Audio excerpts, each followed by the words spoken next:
नमस्कार, राम राम। मैं हूं प्रदीप। आप थिंक 360 देख रहे हैं। जालोर सिरोही की सीट पे लुम्बाराम चौधरी भाजपा के प्रत्याशी बना दिए गए हैं। कांग्रेस लालायित है यहां पे वैभव गहलोत को लाने के लिए। कांग्रेस क्या करेगी, क्या स्ट्रेटेजी रहेगी लुम्बाराम चौधरी के सामने? सहज सरल व्यक्ति जिनका कल एक वीडियो वायरल हुआ कि किस तरह से टिकट मिलने के बाद मोटरसाइकिल पे जा रहे हैं। सुधांशु त्रिवेदी भाजपा के प्रवक्ता ने, भाजपा के राज्यसभा सांसद ने उसको रिलीज किया, वायरल किया। तो उससे लगता है कि ये जो सीधे सरल लोगों वाला इलाका है, वहाँ वैसा ही व्यक्ति, उनका प्रतिनिधि उनके जैसा ही दिए जाने की तैयारी भाजपा ने पहले से कर ली थी। और तमाम जो लड़ाइयाँ थी, आपसी लड़ाइयाँ थी, उनके बीच में लुम्बाराम चौधरी उनको सबसे मुफीद लगे।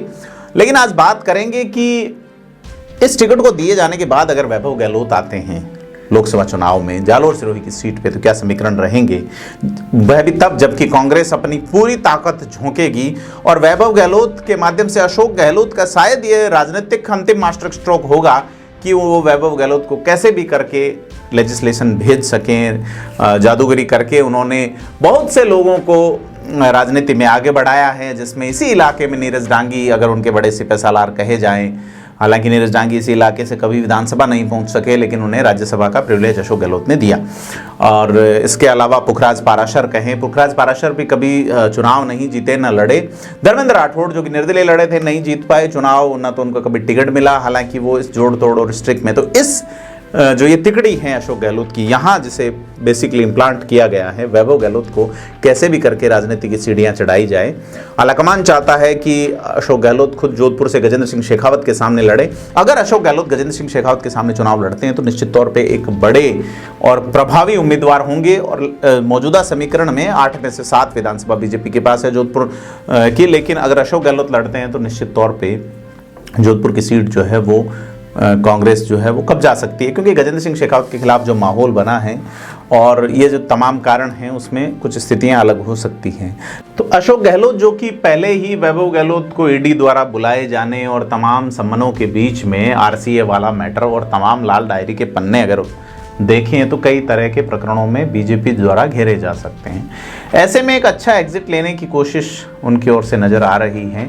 हालांकि अशोक गहलोत की कोशिश क्या है वे ही जानते हैं, क्योंकि हाल ही में एक लंबे अरसे बाद उन्होंने राजस्थान की सरकार को घेरते हुए कहा कि राजस्थान की सरकार या मुख्यमंत्री, तो जो मौजूदा चीफ सेक्रेटरी हैं उनका नाम लेते हुए उन्होंने कहा कि वो तो सुधांशु पंत हैं। इसके अलावा उप मुख्यमंत्री पर भी उन्होंने टिप्पणियां की हैं अशोक गहलोत ने। ऐसी टिप्पणियां उनकी ओर से कभी भी वसुंधरा राजे पे रही नहीं या देखी नहीं गई।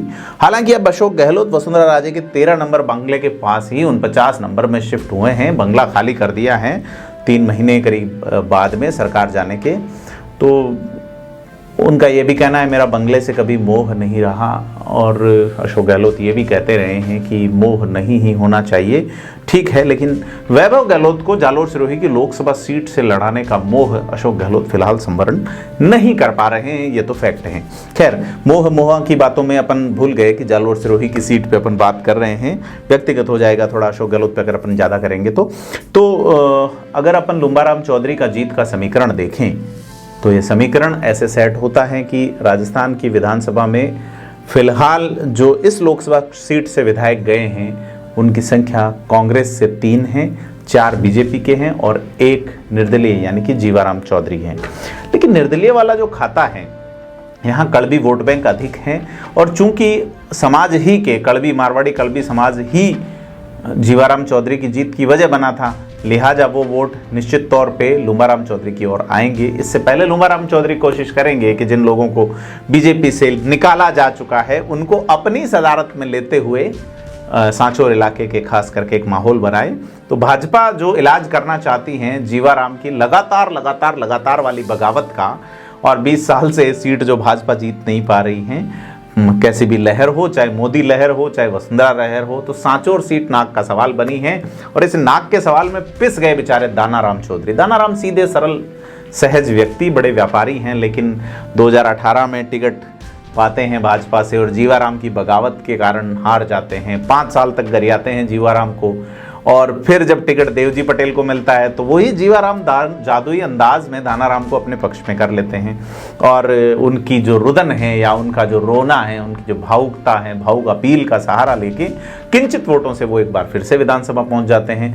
तो जीवाराम बड़े खिलाड़ी और जुगाड़ू आदमी हैं। भाजपा ये चीज देखती है लगातार और देख रही है और इस चीज का उन्हें लगभग संगठन के लोगों का या जो सोर्सेज से बात होती है उससे लगता है कि गुजरात से सटा हुआ इलाका, गुजरात में भाजपा की तूती बोलती है और वहां ऐसा कौन क्षत्रप है कि जो कमल निशान को चुनौती दे रहा है, दुनिया की सबसे बड़ी पार्टी को चुनौती दे रहा है।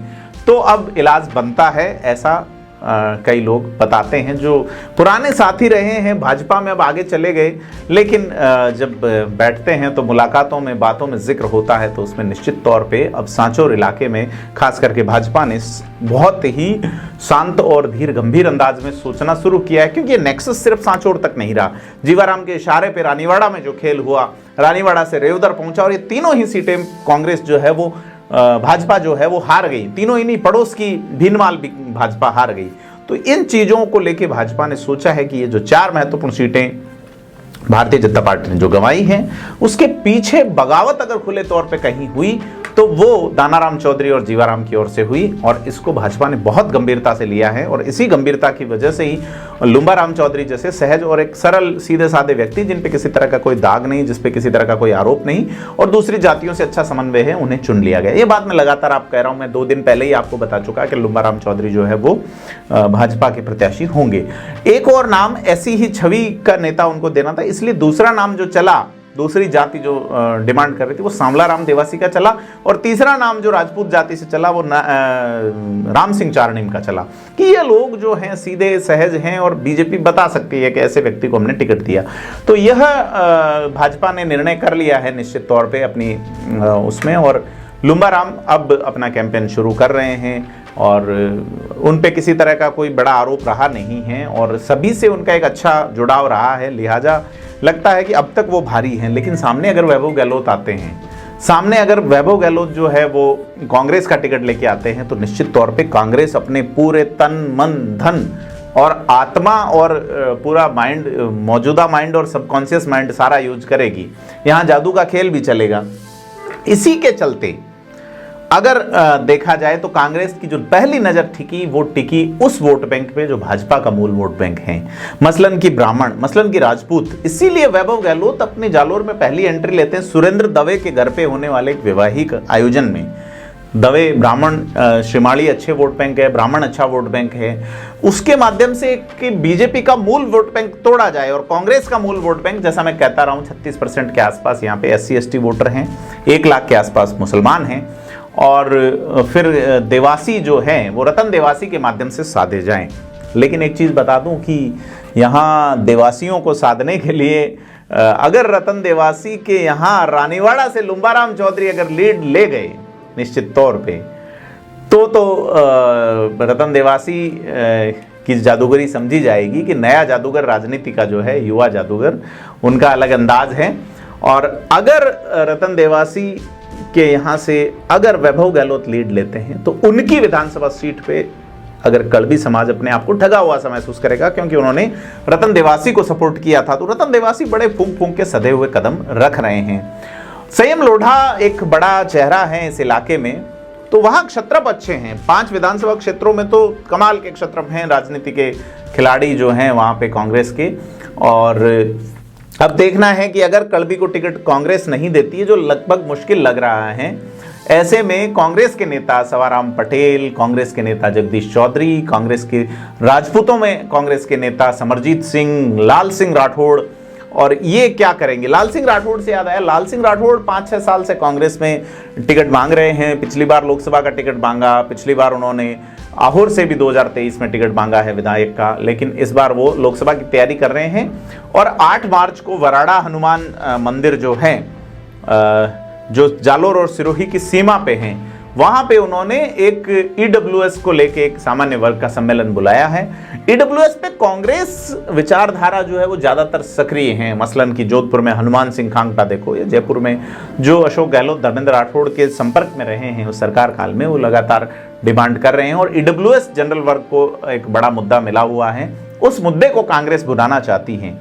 तो लाल सिंह राठौड़ की डिमांड है कि इस मुद्दे, इस आधार पे वो अपना शक्ति प्रदर्शन करें, और अगर वैभव गहलोत को नहीं मिलता है तो फिर वो एक प्रबल दावेदार हैं कांग्रेस से टिकट के, और अगर लाल सिंह राठौड़ टिकट पाते हैं यहाँ से, और अगर वो सामान्य वोट बैंक को अपनी ओर ले जाते हैं, और कांग्रेस का जो मूल वोट बैंक है, जैसा मैं गिना चुका कि 36% SC ST हैं यहाँ पे on record, minority 1 lakh vote हैं 23 लाख में से, यानी कि करीब करीब 5%, 4% के आसपास वोट्स हैं।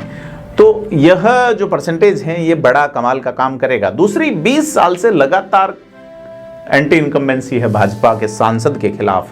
देवजी पटेल जो है उनका रूट माउंट आबू, रेवदर, सांचौर यहाँ रहा, ज्यादातर दूसरी जगह नहीं गए। उस इलाके में कोई ऐसा काम नहीं है जिसे केंद्र सरकार ने स्पेशल प्रिविलेज के रूप में दिया है कि यहाँ पे ये इलाका एजुकेशन में सर्वाधिक पिछड़ा है, क्यों नहीं यहाँ पे केंद्रीय विश्वविद्यालय दिया जाए, क्यों नहीं यहाँ पे कॉलेजेस 12B जो फंड आता है उसके तहत स्पेशल दिए जाए, क्यों नहीं यहाँ के सरकारी अस्पतालों का स्ट्रक्चर सुधारा जाए, क्यों नहीं यहाँ की सड़कों को बेहतर और बेहतरीन किया जाए। पहले जालोर जिले की जो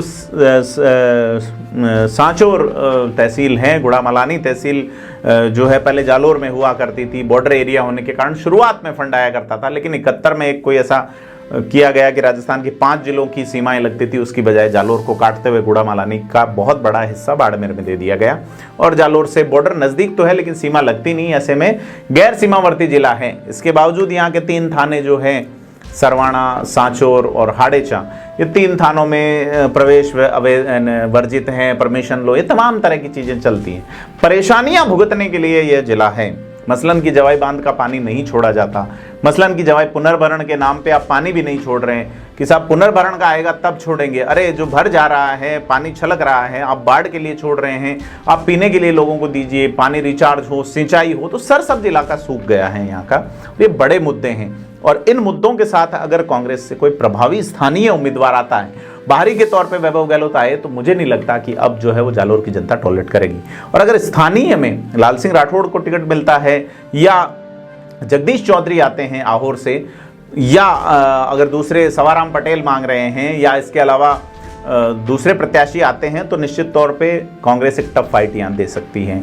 लेकिन क्योंकि मैं जैसा कह चुका कि 4 विधानसभा सीटें ही बीजेपी के पास है, 3 कांग्रेस के पास है, बीजेपी 12,000 वोट कांग्रेस से पीछे हैं, यह सारी जो समीकरण बनती है, और इस माहौल को अगर बनाया जा सकता है तो भाजपा जो है वो यहाँ थोड़ा टक्कर में रहेगी कांग्रेस यहाँ पे भाजपा से।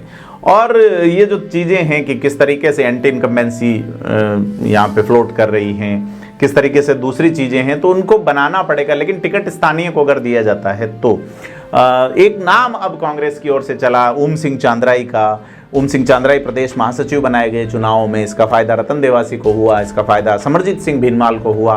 तो कांग्रेस इस तरह के निर्णय उस वक्त लेती रही। क्या कांग्रेस अब निर्णय लेगी ओम सिंह चांद्राई को टिकट देती है, तो वो भी यहाँ प्रभावी प्रदर्शन कर सकते हैं। लेकिन नाम आया है हीरा देवासी भालनी का। हीरा देवासी बॉम्बे में व्यवसायी हैं, और किसी को अगर हारने के लिए अगर लड़ाना है तो फिर यह माना जा रहा है कि हीरा देवासी को भी कांग्रेस जो है वो टिकट दे सकती है। ये एक बड़ा जो है वो स्थिति देखी जा सकती है जालोर सिरोही की सीट पे कि साहब आप आइए, चुनाव लड़िए और लौट जाइए। हीरा देवासी ने वहाँ मंगल प्रभात लोढ़ा के सामने विधायक का चुनाव लड़ा, चुनाव नहीं जीत पाए। मंगल प्रभात लोढ़ा जिनके पिता गुमानमल लोढ़ा पाली के सांसद रहे हैं, जोधपुर से विधायक रहे हैं, विधायक रहने के बाद इमरजेंसी में जेल गए, फिर बाद में आने के बाद हाई कोर्ट के जस्टिस रहे, गुवाहाटी हाई कोर्ट के, असम हाई कोर्ट के चीफ जस्टिस रहे। उसके बाद में वो लौट आए राजनीति में एक बार फिर से। तो पहले राजनीति, फिर न्यायिक सेवा, फिर राजनीति, ऐसे बिरले उदाहरणों में से गुमानमल लोढ़ा भी है। गुमानमल लोढ़ा के बेटे मंगल प्रभात लोढ़ा, जिनकी डोनाल्ड ट्रंप के साथ जिनकी पार्टनरशिप है, और भीनमाल में कासा उनका ससुराल है, उनकी पत्नी मंजू लोढ़ा भी काफ़ी सक्रिय हैं। तो उनके सामने हीरा देवासी ने चुनाव लड़ा था महाराष्ट्र में, लेकिन चुनाव नहीं जीत पाए। तो उनका नाम भी चल रहा है, पैनल में उनका नाम भेजा गया है।